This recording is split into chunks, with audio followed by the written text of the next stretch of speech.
One of the recurring challenges that continues to taint the image of the judiciary relates to the presence of brokers and imposters operating within our court premise. And justice is not for sale. That is a message to the Kenyans. And I want to thank you most sincerely for taking a CSR activity yesterday. You devoted your time.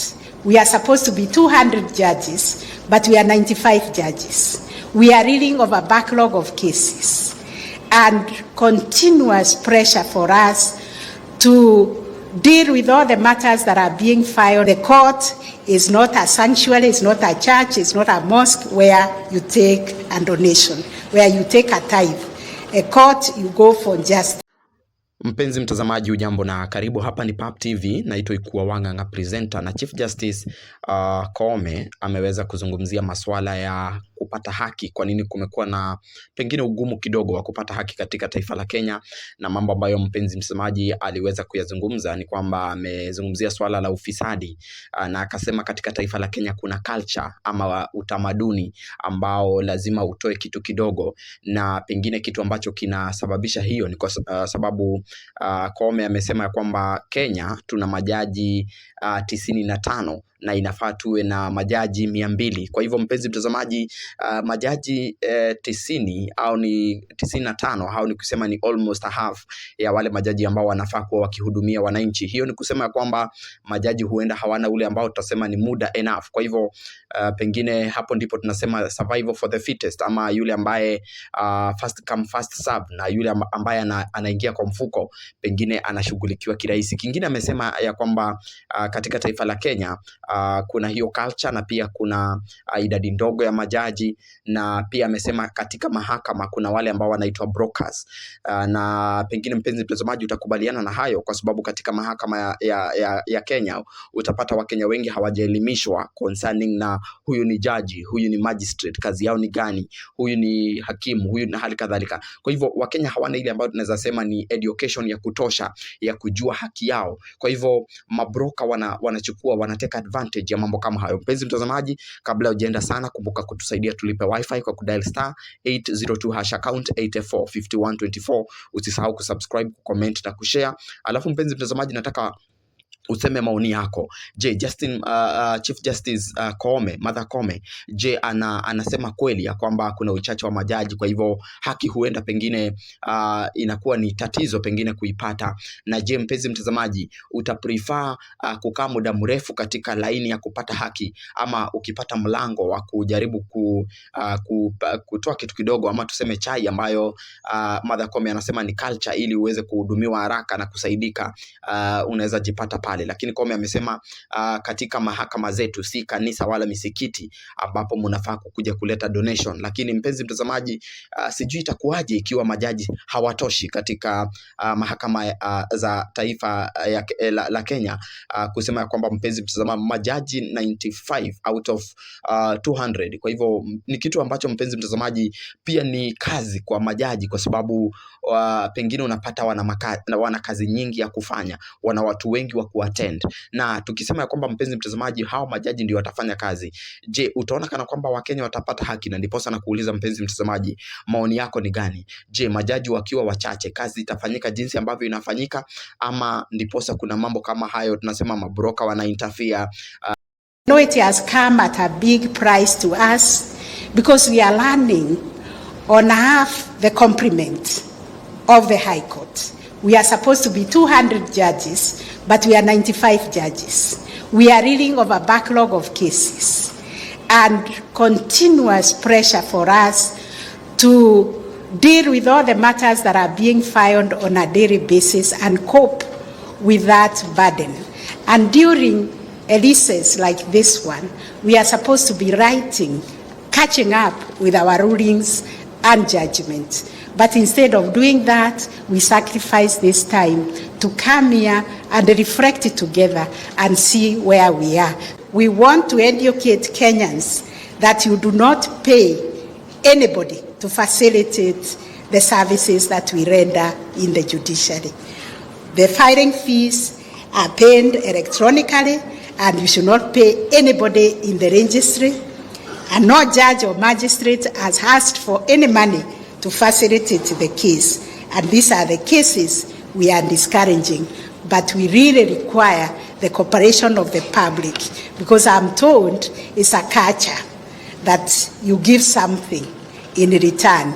The court is not a sanctuary, it's not a church, it's not a mosque where you take a donation, where you take a tithe. A court, you go for justice, and justice is not for sale. That is a message to the Kenyans. And I want to thank you most sincerely for taking a CSR activity yesterday. You devoted your time to go to Shimoratewa prison to decongest. Thank you very much. We appreciate all of you. Please give a clap to the judges who did a supervisory law when they are here for this conference during the vacation. That is double sacrifice, and I'm most grateful to all of you. This responsibility is a cardinal one of supervising our subordinate courts. It is a core function of your leadership role.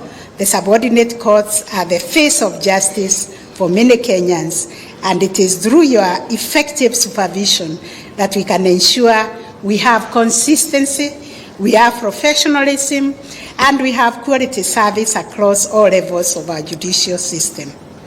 In partnership with the Kenya Prison Service and the wider criminal justice colleagues, the High Court has intensified sentence review sessions aimed at easing congestion while upholding both accountability and humanity.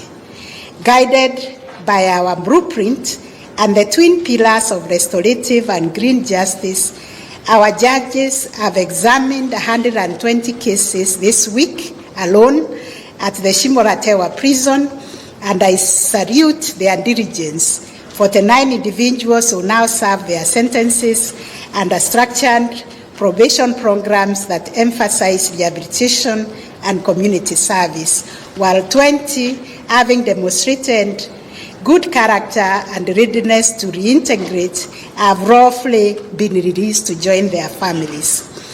This approach holds offenders to account, honors victims' need for redress, and at the same time opens a pathway for healing, for rebuilding, and even environmental stewardship, because some of them will serve in tree planting and other cleaning activities of our environment. One of the recurring challenges that continues to taint the image of the judiciary relates to the presence of brokers and imposters operating within our court premises.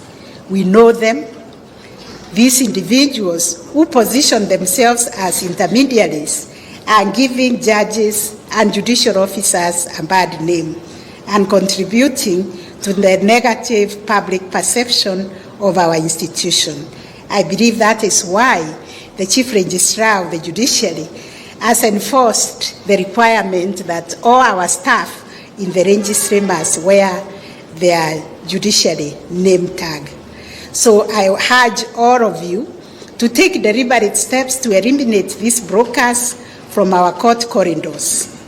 If they are coming as court users, they should come on the day that meeting is convened, and they must show their interest when they come as court users. In this regard, this is why we have engaged the Ethics and Anti-Corruption Commission and other agencies to work with us in addressing this menace. Not to investigate judges or judicial officers and staff, that is the responsibility of the Judicial Service Commission, but whoever is committing an offense is an offense. Rather, to rid us of the problem of imposters masquerading as agents of corruption within our hallowed corridors. I encourage you to report these individuals for criminal prosecution so that we can reclaim our courts as spaces of integrity, professionalism, and public trust. One of the recurring challenges that continues to taint the image of the judiciary relates to the presence on brokers and imposters operating within our court premises. We have rolled out court integrity committees, as you know. I issued a memo on this in each of the High Court station and division, and also requiring that we work together with the stakeholders to tackle integrity concerns throughout the justice chain within our court premises. We recognize that many of the complaints raised by the court users regarding corruption are not only about us as judges or judiciary staff, but sometimes relate to actors from other justice sector agencies operating within our court premises. We want to sanitize our court premises to say these are no corruption zone. This is a policy we have been implementing, saying this is no corruption zone. So through the court integrity committees, we intend to bring together all the relevant stakeholders, judges, judicial officers, advocates, investigating agencies, and civil society actors to collaboratively design strategies for preventing, detecting, and responding to corruption and unethical practices within our court.